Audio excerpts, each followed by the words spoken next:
నెల్లూరు జిల్లా చెల్లకూరు మండలం రెట్టపల్లి గ్రామానికి చెందిన మంద పెంచులయ్య కుటుంబంలో విధి వింత నాటకం ఆడింది. దీనికి సంబంధించిన వివరాలు ఇలా ఉన్నాయి. పెంచులయ్య భార్య పక్షవాతం వచ్చి 2 సంవత్సరాలుగా మంచానికే పరిమితమైంది. పెంచులయ్య కుమారుడు చిన్న పెంచులయ్య, ఈయన కూడా పక్షవాతం వచ్చి మంచానికే పరిమితమయ్యారు. పెంచులయ్య రెండో కుమారుడు శ్రీరామ్ ఫైనాన్స్ లో పనిచేస్తూ కలెక్షన్ కు వెళ్లి వస్తుండగా తులిపిపాలెం దగ్గర గుర్తు తెలియని వాహనం ఢీకొట్టడంతో గాయాలు పాలై ఈయన కూడా వీల్ చైర్ కు పరిమితం అవ్వడం జరిగింది. ఈ సంఘటనపై బహుజన యూత్ ఫోర్స్ అన్విన్ సువాడుకల్ ప్రతినిధులు చలించి మానవతా దృక్పథంతో పెంచులయ్య కుటుంబానికి 10,000 రూపాయలు ఆర్థిక సహాయం మరియు నిత్యావసర సరుకులు, కూరగాయలు అందించడం జరిగింది.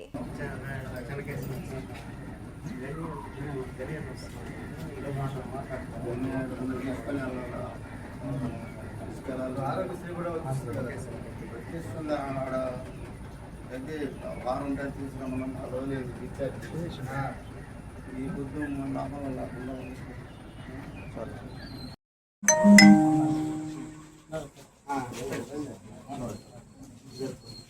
అందరికీ నమస్తే. ఒక్క నిమిషం.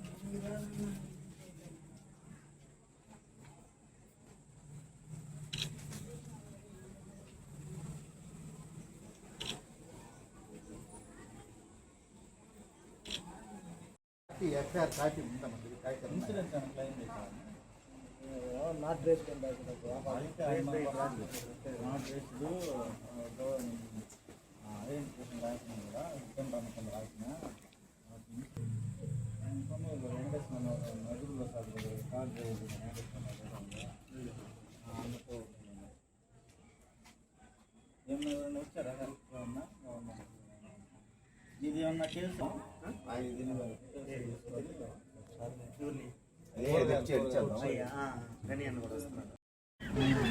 మీకు ఎన్నో రంగు వచ్చి 2 సంవత్సరాలు పిల్లకాయలకి ఎప్పుడు యాక్సిడెంట్ అయింది? 5-6 సంవత్సరాలు. వాడికి 2008 యాక్సిడెంట్ డబ్బులు రాలేదు. కేసు పెట్టదా? కేసు పెట్టినా కూడా రాలేదు. అప్పుడు పెట్టినాము. ఏ బండి గుద్దింది? బండి గుద్దిందని మనకు తెలియదు. శ్రీరామ్ చిట్పండిలో ఉన్నాడు గూడూరులో. అవును. డిగ్రీకి పోలీస్కి అన్నీ చేసినాడు. 7 రోజులు మనకు ఇప్పుడు మీరు ఇన్సూరెన్స్కి ఒకటి అయినాటికి ఆ రోజు ఆయన అక్కడ దెబ్బ తగిలింది, నడుము తగిలిపోయినాయి. పోలీస్ స్టేషన్లో కేసు పెట్టారా? వాకాట్లో పెట్టాం. వాకాట్లో పెట్టి వాకాట్ నుంచి గూడూరు తీసుకొచ్చి గూడూరు వాకాడు స్టేషన్లో కేసు పెట్టినప్పుడు వాటర్ కోర్టు కూర్చుంటుంది కదా కేసు. ఏమైనా చేసిన వాళ్ళు శ్రీరామ్ చెప్పుకున్నాడు. శ్రీరామ్ రూపాయి రాల యాక్సిడెంట్ జరిగింది. వేరే వెహికల్ కదా నీకు యాక్సిడెంట్ జరిగింది. అది నాకు తెలియదు. ఎవరు వస్తా ఉన్నాడు, పడిపోయినాడు. కేసు పెట్టారు కదా, కేసు పెట్టారు. గుర్తు తెలియని గుర్తు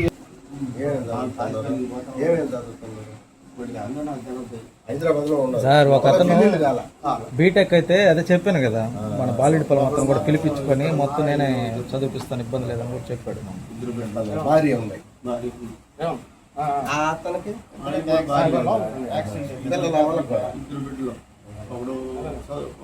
నారాయణ అమ్మాయి కూడా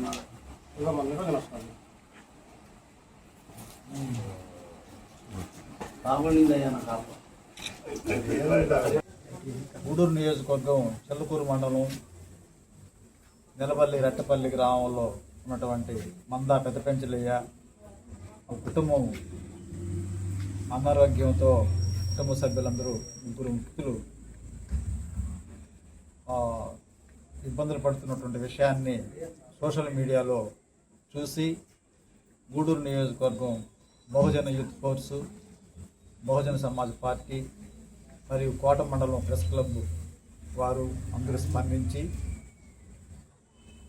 మానవతా దృక్పథంతో మానవత్వం పరిమళించే విధంగా కూరగాయలు, బియ్యము అవి చందాలు వేసుకొని అవి తీసుకొచ్చి ఆ కుటుంబాన్ని మేము ఈరోజు ఆ కుటుంబం దగ్గర ఉన్నాము, వాళ్ళని పరామర్శిస్తున్నాము. ఇది చాలా బాధాకరమైనటువంటి విషయము. ఇది పగవలకు కూడా రాకూడదు. కానీ ప్రభుత్వం ఈ కుటుంబాన్ని ఆదరించాలి. మన ఎమ్మెల్యే గారు కూడా ఆయన దృష్టికి కూడా పోయింది, ఆయన కూడా కొంత సహాయం చేస్తున్నారట. కాబట్టి మరికొంత సహాయం చేసి వారికి సాగు చేసుకుంటున్నటువంటి భూమి కూడా ప్రభుత్వం తీసేసుకుంటుందంట.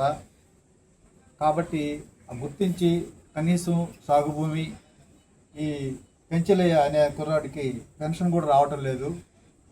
ప్రభుత్వం వారు కూడా పెన్షన్ వచ్చే విధంగా చేయాలని, ఇంకా మానవతా దృక్పథంతో సహోదరులు గుర్తించి ఈ కుటుంబాన్ని ఆదరించి అన్ని విధాలా ఆదుకోవాలని బహుజన సమాజ్ పార్టీ తరఫున కోరుకుంటున్నాను. బహుజన యూత్ ఫోర్స్ కన్వీనర్ అందరికీ జై భీమ్. ఈరోజు గూడూరు నియోజకవర్గం నెలపల్లి రెట్టపల్లి గ్రామానికి రావడం జరిగింది. ఈ న్యూస్ సోషల్ మీడియా ద్వారా తెలుసుకోవడం జరిగింది. సో ఇక్కడికి వచ్చి చూస్తే గుండెలు పిండుకుపోయే పరిస్థితి. ఏ తండ్రి కూడా తన బిడ్డల్ని ఈ విధంగా చూసుకొని ప్రతిరోజు కంటతడి పెట్టుకోవడం దానికంటే నరకం ఇంకోటి లేదు. దయచేసి ఎవరైనా మామూలుగా రూమర్స్ వస్తూ ఉంటాయి, చూస్తూ ఉంటాం, వాటిని నెగ్లెక్ట్ చేస్తూ ఉంటాం. బట్ అట్లా కాకుండా మన విలువైన సమయాన్ని ఒక 10 నిమిషాలు వెచ్చించి ఇక్కడ వచ్చి చూస్తే పరిస్థితి అర్థమవుతుంది. వాళ్ళ బాధ ఏంది, వాళ్ళు పడే కష్టాలు ఏంది, వాళ్ళు పడే నరకం ఏంది అనేది మనకు చూస్తే తప్ప అర్థం కాదు. దయచేసి మీ పెద్ద మనసుతో ఈ ఫ్యామిలీ ఎవరైతే ఉన్నారో మీకు అందుబాటులో ఉన్న సహాయాన్ని వీళ్ళకి ఇప్పించగలరని మనస్ఫూర్తిగా కోరుకుంటున్నాను. అందరికీ జై భీమ్. ముందుగా జై భీమ్. ఈరోజు గూడూరు నియోజకవర్గంలోని చిలకూరు మండలంలో నెల్లబల్లి రెట్టపల్లి గ్రామానికి రావడం జరిగింది. అయితే గత 4 రోజుల ముందు సోషల్ మీడియాలో ఒక న్యూస్ రావడం జరిగింది. దానిపై స్పందించి బహుజన యూత్ ఫోర్స్, అలాగే బీఎస్పీ నెల్లూరు పార్టీ వాళ్ళు, అలాగే మా సంస్థ అడ్మినిస్ట్రేషన్ కలిసి ఒక ఇంటిటేటివ్ మూవ్ అనేది తీసుకున్నాం. అందరికీ వాళ్ళకి ఏదైనా సహాయం చేయాలని చెప్పి. దాని తర్వాత ఆ మూమెంట్లోనే భాగంగా అందరూ కూడా తమ వంతుగా విరాళాలు సమర్పించారు. దాని ద్వారా ఈరోజు వాళ్ళకి రైస్, అలాగే నిత్యావసరాలు, కూరగాయలన్నీ ఇచ్చాం. ఇక్కడికి వచ్చి చూసిన తర్వాత వీళ్ళ బాధ వర్ణాతీతం అని చెప్పొచ్చు. ఇంకనైనా ఉన్నటువంటి సంస్థలు కానీ నాయకులు కానీ కొంచెం స్పందించి వాళ్ళకి కొంచెం న్యాయం చేసి వాళ్ళకి లైఫ్లో కొంచెం ఆర్థికంగా కానీ అలాగే ఆరోగ్యరీత్యా చాలా ఇబ్బందులు పడుతున్నారు. వాళ్ళందరికీ కూడా తమ సహాయం చేయాలని నేను ప్రార్థిస్తున్నాను.